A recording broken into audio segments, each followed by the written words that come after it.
At kumusta pala yung interview mo one-on-one with the presumptive president, Okay naman. Mayor Duterte? Ini-ingest pa dun sa baba. Hindi yata kaya ng mga equipment natin sa taas. Medyo mamaya mga mahaba-haba bandang kasi 3 o'clock. Mahaba. mga 3, okay. At sabi ko, piliin na yung mga importante. Dahil napakahaba nun. Almost 1 o'clock. 1 hour. 1 hour, Baka naman mahaba-haba yun. antukin yung mga listeners and viewers natin. Anyway, mamaya-maya. Papakita ko namin sa Action TV at saka sa Radyo 5. Maraming mga magaganda doon na pronouncement niya. Especially doon sa mga security guard. Security guard na ano mo na yun na... Yes, at saka sa NLRC. Na-open up na sa kanya. Okay yun. Nabanggit ko sa kanya yung NLRC. Sabi ko, Mayor, nasabi nyo sa inyong press con na wala na yung red tape na yan. 24 hours up to 72 hours. 48 hours pinakamahaba na sa mga transaksyon sa gobyerno. Tapos sabi ko, paano yung sa NLRC? Na pinakamababa 5 years, 10 years, yung ibang claimant namamatay na lang, hindi pa nakikita yung resolusyon ng kaso. Anong gagawin mo sa problemang yan? Napaatras siya Tapos umupo siya. Sabi niya, let me tell you. May nakausap daw siya, isang tao na very familiar sa patakaran o sa ins and outs ng NLRC. At sabi niya, corrupt talaga yung NLRC na yan. Sorry sa mga taga-NLRC. Ito kasi galing mismo sa kanya. At hindi na naman natin nilalahat at hindi naman niya nilalahat din. Sabi niya talagang corrupt yung NLRC na yan. Ang daming corrupt dyan. Galing mismo sa kanya. Sabi niya, gagawa siya ng mga hakbang na magkaroon ng malaking pagbabago dyan. Kasi nung una, kinikwento nga niya yung kung gaano katalamak na korupsyon at sabi ko yung maraming pixel kasi dyan, Mayor, bentahan ng kaso, in the end, nasa-short change yung mga claimant. Diba? At yung iba, walang choice kung hindi makipag-ayos na lang dahil alam nila matatalo sila, lalapitan sila ng fixer, makipag-ayos ka na lang kasi wala ka namang kesa wala kang makuha. Kaysa walang makuha. Kawawa naman itong mga pobre, sige na lang kahit na maliit na lang makukuha nila dahil marami pang kakat. Kahit hindi nila deserve yung... At alam yan ni Mayor Duterte. Dahil may nakapagsabi na sa kanya na isa sa mga napaka-corrupt na agency sa ating gobyerno ay yung NLRC na yan. At least aware na pala si... At gagawa siya ng mga aksyon, hakbang tungkol dyan. So, gagawa siyang paglilinis, in short. So maganda yun. Tsaka di ba yung Department of Overseas Workers? Yung sa Department of Overseas Workers na ipagsasama, yung sa ano to? BPO? BPO, oo. Business Process Outsourcing. Kasi yan yung dalawang agency, yan yung dalawang grupo na malaking perang ipinapasok na revenue sa ating bansa. In fact, nalampasan na nga ng BPO ang mga remittance ng mga OFW. 25 million na. 25 billion a year. Yung na-generate. Ang OFW, 20. Ewan ko, recently ata tumaas din yung OFW. Pero kung pagsamahin mo yung dalawa, sabihin na natin $50 billion a year. Ang laking pera yan. Dapat alagaan natin gobyerno yan. Yung OFW at saka BPO. Sila talaga yung... Natanong ko rin sa kanya tungkol dun sa Abu Sayyaf. Sabi niya, sige, gagawin ko yung ginawa sa Bible. Sinabi sa Bible, I will do unto you what you do unto others. Sabi meaning ibig sabihin, kikidnapin mo rin mga kamag-anak. Hindi, sabi niya, I'm not gonna do that. Ibig sabihin ko, anong ginawa ng mga Abu Sayyaf sa kanilang mga biktima, gagawin ko rin sa kanila. Okay, alam ko na. So kung mangingit na pang Abu Sayyaf, kikidnapin din niya yung mga Abu Sayyaf. Kung mamumugot, po. Yun. Hindi lang niya diniretso. Siyempre din sinabi pagutang. Kung anong ginawa niyo sa biktima, yun din ang gagawin ko sa inyo. So a tooth for a tooth. Exactly. An eye for an eye. Ganun talaga yung gagawin niya. At doon sa sabi ko sa kanya, sigurado ka ba sasama ka pa rin, magdadrive ka pa rin ng taxi sa gabi para tingnan yung... Ay, natanong mo pala yun. Tinanong ko sa kanya, sure ka ba? Dahil presidente na di ba? May mga PS sa Davao kasi, meron talaga isang taxi na dinadrive niya yan at random. Wala siyang pinipiling araw at oras. Pero sa gabi. Dahil ano siya sa gabi gising yan si Mayor hanggang alas 6, alas 7 ng gabi. Ng umaga. Kuminsan inabot pa yan na 9 o'clock na morning. Gising. Uy, grabe. Dahil siyempre sa gabi marami nangyayari mga Sobrang kalokohan. hands-on siya. Umiikot talaga yan. Nag-i-inspeksyon yan. Nakasanayan na yan. At walang sabi-sabi, biglang sasampan ng taxi. Walang backup walang mga bodyguard, walang lahat. Tumatakas siguro siya Tumatakas. sa mga In fact, sabi pa nga niya, may time pa nga, dinadasal ko na sana ma-hold up siya. Inaasam-asam niya na sana ma-champuan siya ng hold upper. Para may kalalagyan. Siguro, Dapat baka nangangati na yung trigger finger niya. Anyway, sabi ko, gagawin mo pa rin yun, sigurado ka? Sabi niya, oo. Sabi niya, pag ginawa ko yun, nasa Quiapo ako, tawagan kita. Sabi niya, sabi niya, wala, tatakasan ko yung PSG. Maniwala ka. Kung anong gusto ko, yun ang gusto ko. Tatakas daw sa PSG para magawa pa rin yung hobby na niya yun It's also a habit at the same time. Habit na Nasa niya. system And parang na niya. hobby na rin niya na gagala-gala, drive yung taxi, tatakas. Pero I don't think so na magagawa niya yun. Hindi na siguro niya kayang gawin yun. Hindi na siya makakatakas. Siyempre may mga protocol officer siya. Siyempre hindi na papayagan na makatakas siya. Tsaka at least yung Commission on Human Rights may trabaho. Wala nga Hindi siya may trabaho. nabanggit Diba? na. Wala siya Diba? pakialam. I'm sure. Sabi niya Wala kayo siyang dyan sa pakialam Commission on doon. Human Rights sa UN, wala akong pakialam sa inyo. Gagawin ko yung gusto kong gawin. Tsaka yung style niya palagi na kung oras mo na kasi, Rafi, oras mo na. Diba? Destiny mo talaga yan. Katulad sa pagka-presidente ko, destiny ko naman to. Kung talagang kukunin na ako ng Diyos dahil ginawa kong trabaho ko, wala problema. Tsaka yung... If it's your time, it's your time talaga. Yes. Totoo din I'm naman. willing to lose the presidency. Gawin ko kung ano yung ipinangako ko. Gawin ko kung ano yung narapat. Kung meron mga kukontra, babatikusin nila ako at matanggal ako dahil dyan. So be it. Kasi ngayon pa lang, Idol, maraming kumukontra ng death penalty. Although, marami ding mga kongresistang pumapabor. Okay. Na willing silang suportahan yan sa Kongreso. Ako, pabor na pabor, sobra pa sa pabor. Pero, merong pero. Yung sigurado talagang guilty. Example, yung mga drug lord na yan, na nabulaga mo, na merong mga laboratorio dyan, sa loob ng apartment ng i-raid, na kumukulo-kulo pa yung shabu. O, ano pang gawin mo dyan? Talagang dapat on the spot, baril mo na sa ulo Yung mga sertipikado talaga, no? Oo, yun. Or yung mga preso, nasa loob na nga ng preso, tapos nabulaga mo sa loob ng selda nila, andun yung mga karton-karton na shabu, andun yung mga paraphernalia na pagluluto ng shabu, nahuli mo na, red-handed, patay na agad. Oo, kasi certified. Kung pwede, doon pa mismo, baril mo na rin sa ulo. Certified Di ba? Certified Pero yung mga sabi-sabi, haka-haka, yun ang pag-ingatan. wala pang Dahil hindi pwedeng, caught red-handed. di ba, kagalit lang ni Pedro, si Juan, tuturo niya, yan, drug lord yan. Tapos gagawa ng istorya at gagawa ng senaryo, isi-set up, kawawa naman yun.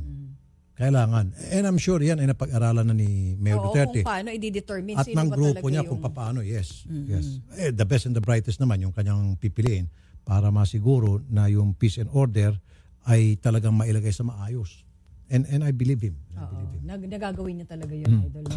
Pero meron lang ako, ito Idol halos lahat doon kasi napakinggan natin sa press con dito nga sa Wanted sa radyo, napakinggan natin. Ang medyo hindi ko lang nagustuhan kasi may ano naman yan meron naman talagang lahat yun pabor ako. Pero yung sa no school uniform policy, medyo dun lang ako at marami din akong nakausap ng mga nanay at mga magulang. Because unang-una, mas makakatipid ka kasi Idol pag uniform alright. Katwiran nila, may dalawa lang. In fact, yung iba... Kung meron ka ng dalawang uniform, pwede mo ulit-ulitin yun. Basta labahan mo lang ngayon, tapos yung isa suot mo ngayon, tapos paikutin mo lang. Yes. Yung iba nga daw na hindi talaga maka-afford, isa lang. Nilalaban nila yung pag-uwi ng bahay para matuyo lang. And then, aside from that, mas ibubuli ka daw kasi kung yun at yun yung damit mo. Kasi di ba kung walang uniform, syempre, ibang... yung damit mo ang isusuot. So, pwede kang mabuli na, yan na naman ang suot. Diba suot mo lang yan ng isang araw. At least kung school uniform, hindi makahalata na yun at yun. Okay. Isa yun. Sige, tama ka rin dyan, Nix. Devil's Isa yun advocate sa- naman. On the other hand, kung ang uniforme mo lang, mahirap ka lang, at ang uniforme mo isa o dalawa, mahahalata yan hanggang bandang huli, magiging lumang-luma na yung uniform mo. Butas-butas na, kuminsan, walang time labhan, mabaho na, pwede ka na mabuli dyan. Ang baho ng uniforme mo. Diba? Yan na lang. Wala ka na ba ibang uniforme? Nag-iisa lang uniforme mo yan? Mahalata din. I know where you're coming from, pero doon naman sa side ni Mayor kung bakit niya nasabi yan, number one, yung uniforme ko minsan, pagmumula ng korupsyon niya, sasabihin ng teacher o ng principal, dito kayo magpatahi. Ayun siguro. Para may cut doon yung ginagawa yan sa lahat ng organisasyon, kahit na sa PNP, may cut yung principal na nag-repair na ito lang ang exclusive patahian. And then, ayun ang dapat hindi. Diba? Na dapat pwedeng bumili kahit saan. Pwedeng Divisoria. Mura lang naman sa Divisoria. yes, O kung saang mura yung school uniform. nandoon din yung names, yung bang kapag hindi ka naka-uniforme, hindi ka papasukin sa eskwelahan. Oo, Kailangan you should be wearing your uniform. Doon sa mga walang pangbili ng uniform, hindi na nakapasok. isa rin yun. Pero ang sinasabi rin kasi, idol ng iba, for security reason din, na pag naka-school uniform ka, at least madidetermine na, ano to? Estudyante.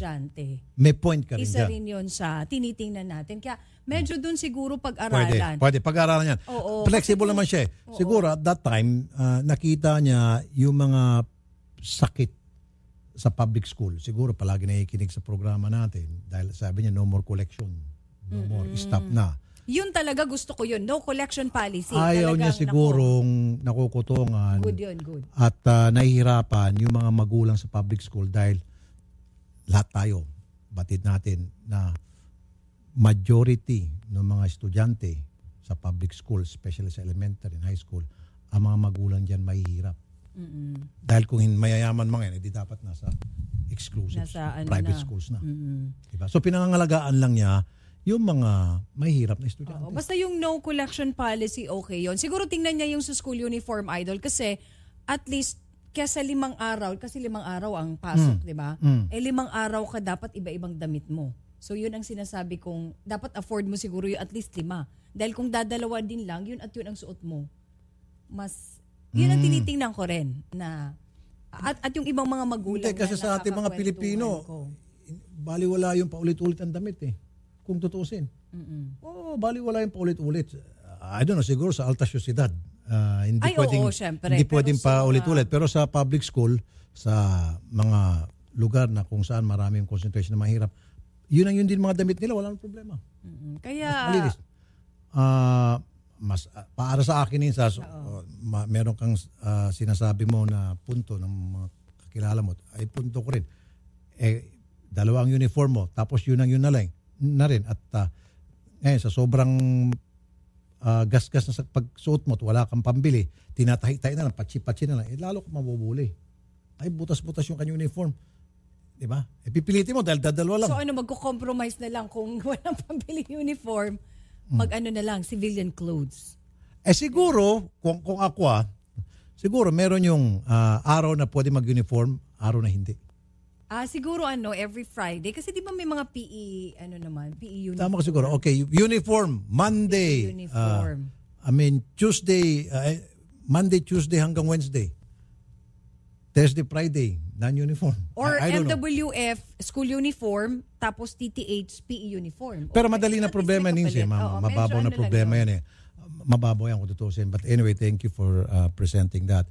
Ang mas mabigat na problema na dapat talaga masolusyonan, yung ginagawang pagpapahiya sa mga estudyante, pambubuli sa estudyante ng mga eskwelahan dahil wala silang baon na pambili ng merienda na itinitinda ng mga guro sa eskwelahan. Pag wala, pinapahiya. Kinakapkapan, pinaghubot-hubad para hanapan kung saan siningit yung coins. Tapos, stand on the corner, pinaglilinis ng kubeta dahil wala nga pambili ng merienda ng school. Yun ang malaking problema. Yun ang dapat stop na. Kokolekta ng pera in the guise of para daw ito'y sa PTA dahil inaprubahan para pang construction ng kubeta. Yun ang pambili ng electric fan. Yun dapat ang ma-address na ng bagong DepEd Secretary. Si Laurel, di ba? Yes. Oo. So, yun ang mga makita niya yung mga ganitong... Kasi ito ang sinasabi natin sa napakamurang edad na exposed na sa korupsyon, sa pangingikil, kinikikilan. Ito mga batang ito. And when they grow up, pag ito nagkaroon ng kanya-kanyang trabaho, lalo pat kung napunta ito sa politics, abay matututo itong mangikil dahil nung maliit sila, kinikikilan sila So, anong diferensya? nahibog na sa, ang tawag yun? Sa utak Nahubog nila. na, iba? Yun. Na-imbibe. Ano ba? Na-imbibe na sa kanilang Absorb. utak. Yung Nakatanim na yun nakatanim. kasi, no, Idol? So paglaki niyan, mangingikil din sila. Kasi nakikita nila, exposed sila sa corruption sa pang-extort. Di ba sabi nga niya, extortion yan eh. Extortion, yan sabi sinabi ni niya. Mayor Di ba yung Duterte. palagi natin sinasabi? Siguro, napapakinggan niya palagi yung programa natin. Na, kunyari lang PTA yan, pero wag ka. Ang purpose niya talaga ay para mangikil. Kikilan yung mga estudyante. So, sa murang edad, na-expose yung mga bata sa corruption, paglaki niyan, magiging corrupt din ang tendency. Tama. Magiging corrupt din yan. Kaya stop na yan. Ngayon pa lang, stop na. No collection. And I know, susundin yan. At talagang... Kapag hindi sinunod yan, edi nandito naman tayo, babantayan natin, paparating natin sa kataas-taasan. Kung halimbawa, Kung hindi ginawa action ng ng DepEd, DepEd Secretary, halimbawa, pwede natin... pwede naman. Andito naman tayo na para i-on air natin. In fact, nakausap nga niya yung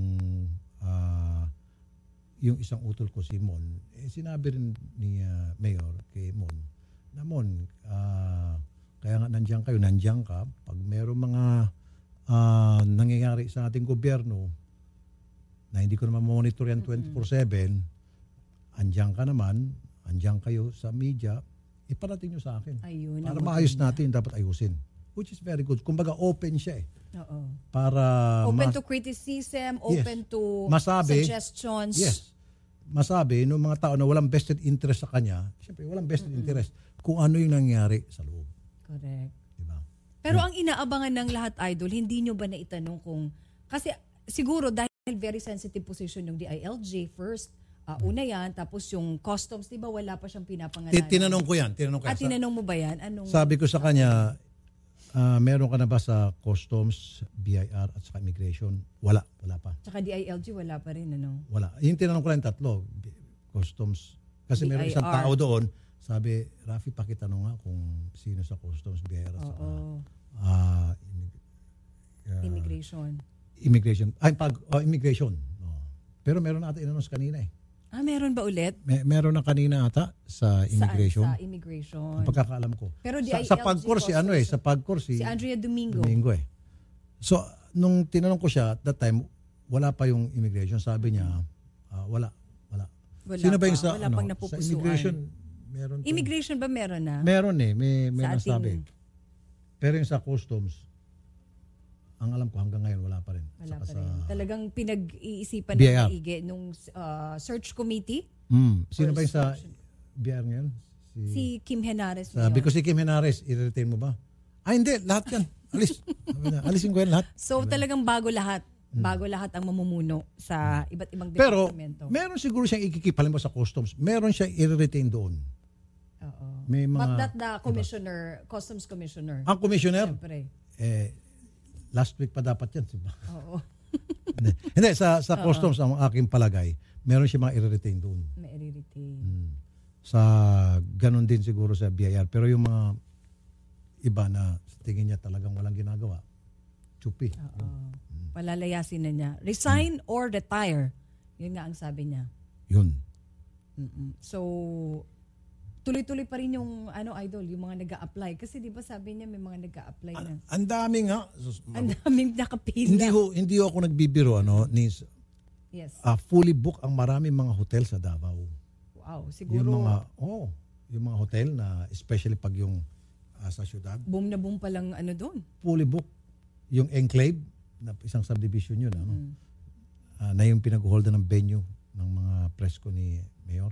Siyempre, may mga bahay-bahay dyan na malapit doon sa parang clubhouse yun. Kahit na hindi kilala, makikisingit, makikiusap na para tumira doon muna. Doon na lang para muna mag-abang. mag-stay, Kasi wala, fully Saka yung mga booked hotel na tulad ata. ng mga Marco Polo, Mandaya, kasi dati tambahay ni Mayor.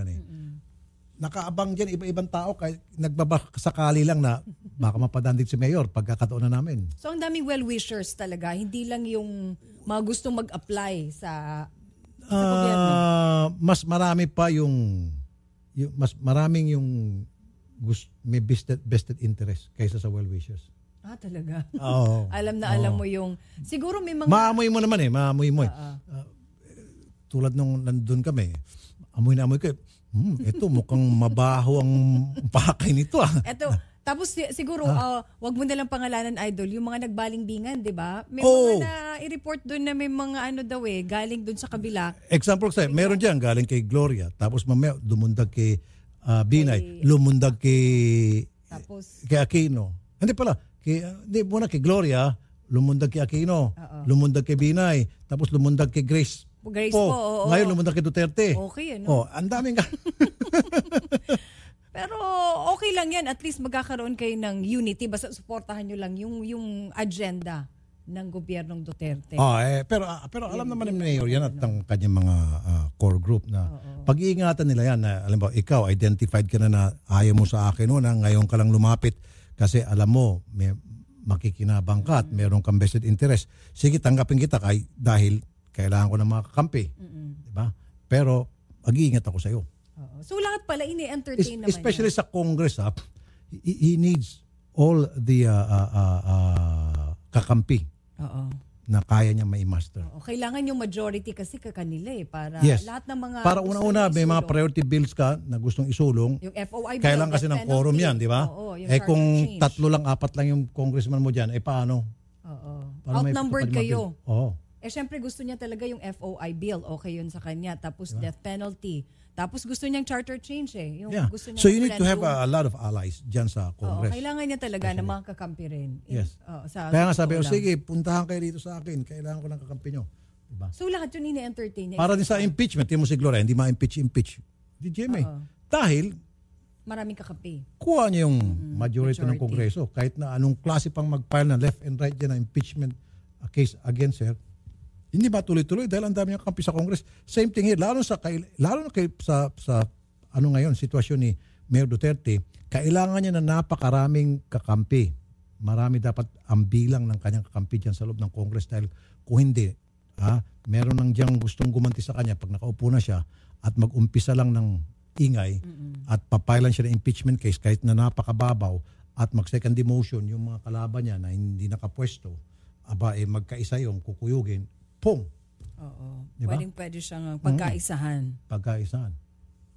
Kaya ngayon ang chismis na kaya daw nilagay Vice President Leni Robredo. Ito ay chismis. Sabihin ko lang kasi yun naman talaga ang si Leni Robredo pinilit ilagay daw para paghalimbawa na impeach si Mayor Duterte. Alam naman siguro to. Viral naman na papasok ngayon si Leni. Siyempre, sinong nasa likod ni Leni? Alam naman natin. Back to the good old days. Di ba? Nakayelo pa naman ako.